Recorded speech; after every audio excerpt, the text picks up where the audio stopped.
Hi, welcome back to Grief Inspired. My name is Cathy McNulty, and if you are one of the many who have been following and commenting on my videos, I want to thank you because I get such wonderful comments and ideas for more videos, and I think that helps everyone. So today's video is remembering those who have died, remembering the one that you love and have lost. And before I jump into that, I want to remind you about two things. One is that every month, on the second Sunday of every month at 10 a.m. Pacific, we have a monthly Zoom call. So I want to encourage you to join those Zoom calls. If you want more information on that, you can reach out to me at griefinspired@gmail.com, and I will make sure that you get the information. And then secondly, I've asked viewers, how can I do more? How can I help? What do you need? And some of my viewers asked for a journal for them to be able to write in, but have it be much more than just a blank piece of paper, because sometimes it can be hard to get started. So I put together a grief journal. And it has writing prompts in it, and there's multiple things about it that I will share with you in another video. But I'm in the process of getting this self-published on Amazon, so you'll be able to go there. So I just wanted to give you an update. I'm working on it now, so it's still coming. So for this video, remembering those who have died, this was inspired by one of my viewers, and her name is Cathy. And I love getting to know all of you, right? So if you're here and you're watching, please send me an email and let me know who you've lost, how it's going. Share some information about the person that you've lost with me so that I can get to know you and I can get to know them as well. And Cathy helped me by sharing about her husband, who has passed on, and his name is Willison. And sometimes they called him Billy, and then he was Bill for a while, and then he was Will, but Cathy always called him Willison, which I thought was super special.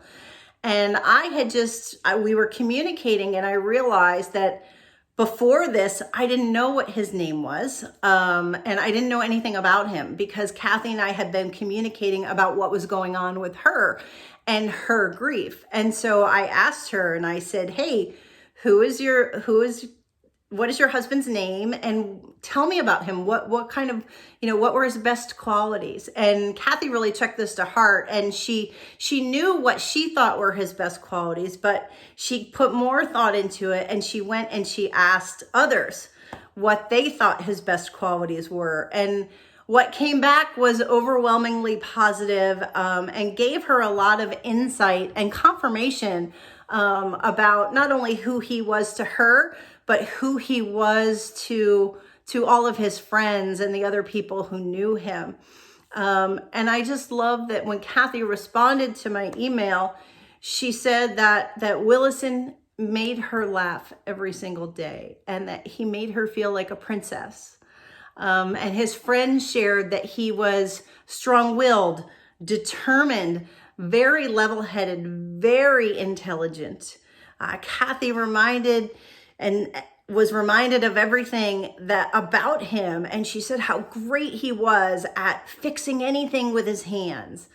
And she remembers him as being so strong and so handsome. And his friends shared that he had such a big heart.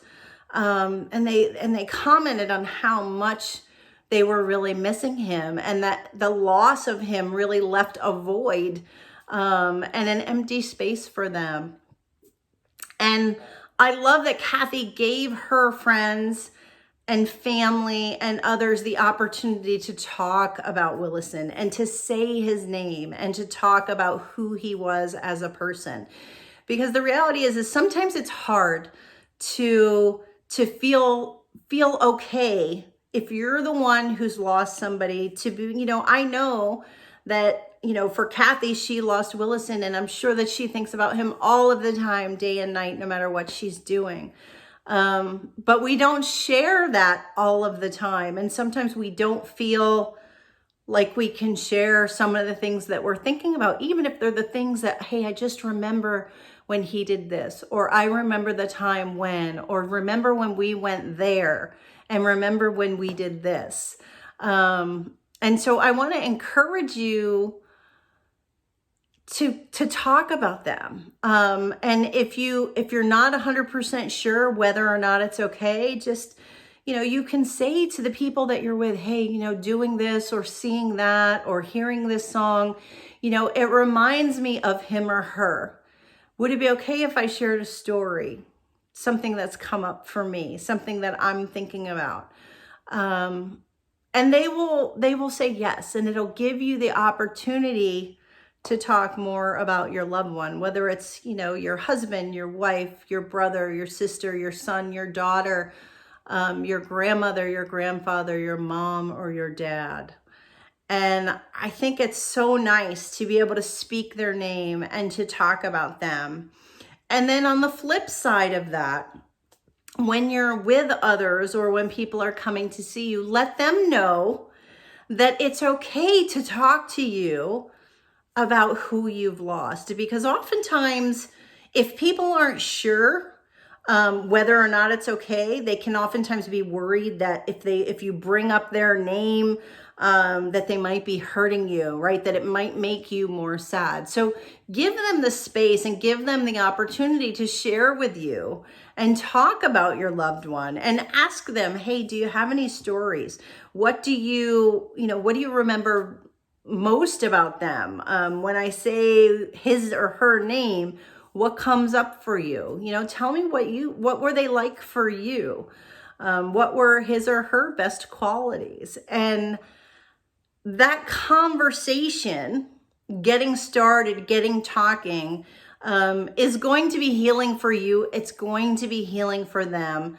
And again, it's putting focus on, yes, the pain is still there. You miss them. You're in pain. You may be depressed. You may be sad. It may even make you tear up.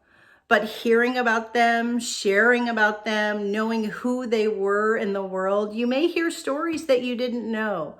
And you'll come to learn what your loved one meant to other people and how they showed up for other people. And I think that's just so powerful. So I want to encourage you to continue talking about your loved one. Go ahead and share something that comes up. If you want to share it on social media and say, hey, I was thinking about so-and-so today, and this is what came up for me. Did you have this experience with my loved one? What did he or she do or say to you that makes you remember them often? People will respond, and I think it gives people the opportunity to say something when they're not sure whether they should say anything. And again, you're thinking about it, they're thinking about it. Getting the conversation going will, in essence, redefine how we are all grieving. And that's what we do here at Grief Inspired. My mission is to redefine how the world grieves. And how do you do that? Well, you bring light to the darkness of grief. You think about the things that are the gifts that your loved ones have brought to you, and you focus on those things, and you remember those in pain but in love. And you learn to be grateful for the time that you did have, and you focus on what you did have, more so than what you've lost. And I think it'll put lightness in your heart. It will bring more love to your heart. It will help you heal, which is what we all want. And, in remembering your loved ones, yes, you can remember in pain, but you can also remember in love, and you can remember the smiles that they brought to your face. You can remember the laughter. You can remember the times that you had with them, no matter how long or how short it was. You know, my son was only alive for 6 weeks, and I could spend a lot of time talking about how awful and traumatic the NICU was, and being in there and not being able to hold him, and how scary it was, you know, when he stopped breathing and they had to revitalize him and resuscitate him and all of that. But then I can also remember the story about the Christmas morning when all I wanted was for him to poop, because if he could poop, that meant his digestive system was working. And that morning he did. And that story brings me such joy because I remember how I felt. So emotions, the feelings that you feel, and remembering those positive feelings about your loved one are really going to bring joy and love into your heart. And that's what healing is. And that's redefining how we grieve. So I want to encourage you to try this out this week. Let me know how it goes. Drop some comments and share how it went with me. And as always, reach out to me if I can help, griefinspired@gmail.com. And until the next video, you take care of yourself. Bye now.